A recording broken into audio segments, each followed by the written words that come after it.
পল্লী পরিচয় সংগ্রহ। শ্রী শ্রী বাবামণি একদিন বললেন, বাংলার প্রতিটি পল্লীতে তোমাদের আগে প্রবেশ করতে হবে। তবে তা বক্তৃতা দিয়ে উত্তেজনা সৃষ্টি কিংবা হঠাৎ কোনো কাজ শুরু করার জন্য নয়, বরং তথ্য সংগ্রহের জন্য।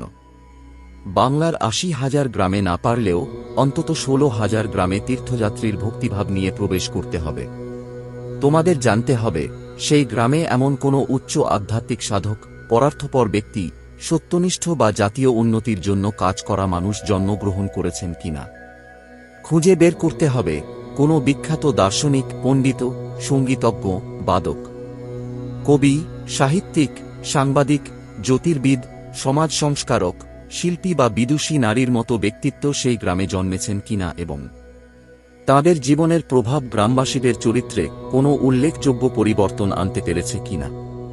তোমাদের আরও জানতে হবে, সেই গ্রামে মনুষ্যত্বের পুনর্জাগরণে কোন কোন পূর্বগঠনমূলক সংস্কার বাধা হয়ে দাঁড়িয়েছে এবং কোনগুলি সহায়ক হয়েছে।